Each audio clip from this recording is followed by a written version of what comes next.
Welcome to another video from watch-highres, another Casio, and you know I love Casios.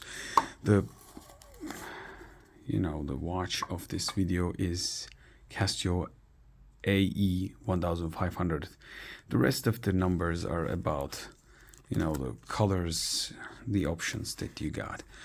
But probably this is one of the best watches that came to me in 2023. In the end of the video right now, you're watching probably in the 2024. It's probably my G-Shock alternative for you. It's pretty good looking watch, and when you take a look at this, light is not extremely strong, but still you can see it in the dark. So this video is being shot the HDR settings. Let's just take this thing off and open up the watch before starting the review. By the way, if you're wondering how much this watch costs, I bought it around $35. Of course, it's depending your region, it'll change the price, but for me, this spec wise and look wise, it's a pretty good G-Shock alternative. So let's start with the specs. You can buy this watch negative screen like this or a positive screen. So it's up to you. Negative tend to be readable in the lit or dark little better. But when you take a look at this, the black style also looks quite good. It looks like a smartwatch, not just like a classic digital Casio watch. So if you want to look like this is the way to go. My choice reason was it's looking like a smart watch. And right now we have 100-meter water resistance. As you can see here, this is an Illuminator series, 10-year battery warranty, 5 alarms. We got LED backlit, and you've seen it. It's not too powerful. Of course, the huge screen that you can't miss. And what else do we have? They say it's a resin and it's light. It's 57 grams of watch. It means it's going to be pretty light watch. And the battery is CR2032. So we got 10 years of battery from one battery. That's great. The size is 54.4 to 51.2 and 15.7 millimeter. The thickness is 15.7. So this sits something between a Casio G-Shock DW's 5600 series and also something around Casio GA 2100 and GA 2000 series. So if you're looking for a round watch, Casio G-Shock GA, I guess 2000 it was the model. So it could be your option, but this is much smaller and this is around 30 bucks. If you go to the G-Shocks, you're going to go around 70 to 100 bucks. So you can buy a couple of different colors and negative to positive screens with this, and you can give your best shot to hurt this watch, but you probably cannot success on the way. So as you can see, we got screw back and we got rounded resin strap. Most of the G-Shocks are like this, so you don't have a flat diver style strap.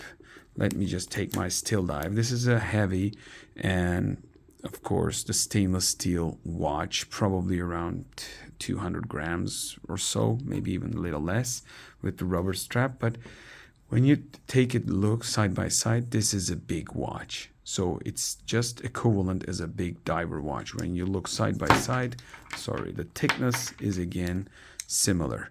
So if you're talking this is a big watch, yes it is. But when you put it on your wrist, I have 18 centimeters of wrist, okay? I don't have a huge wrist.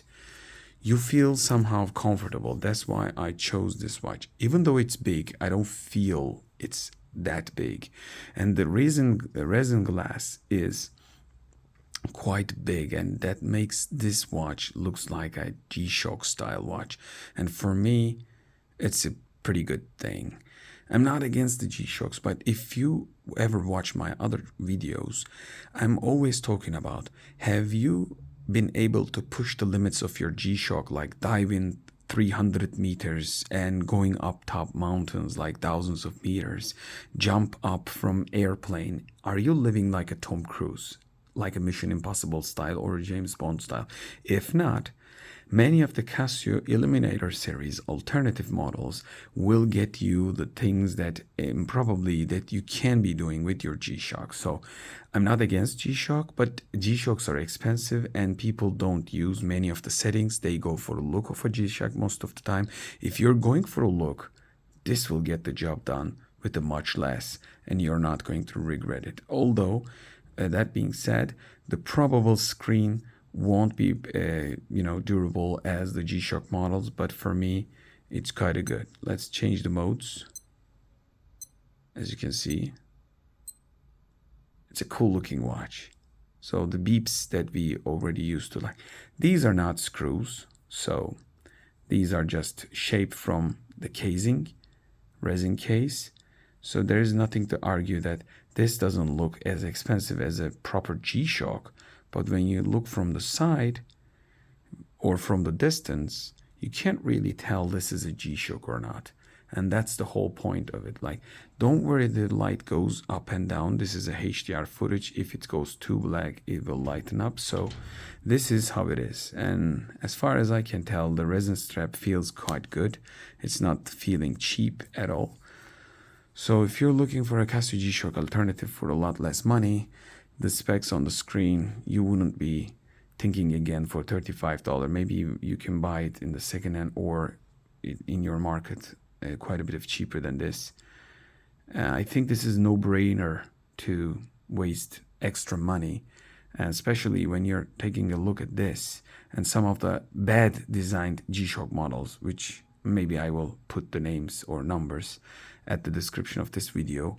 Some of the entry-level cheapest G-Shocks are looking much worse than this watch. So if you're truly looking for a good-looking G-Shock, then you're going to probably pay 3 or 4 times than this. And yeah, this video is about that. And you got a lot of color and color and screen options like white, green. Especially army green will look interesting, and the darker blue colors will look good. Positive and negative screens. So you can buy 2 of these, less than a G-Shock again. That might be interesting for you, that suits your dresses and with different color options. I hope to see you in the next video. Watch-highres. Bye from now.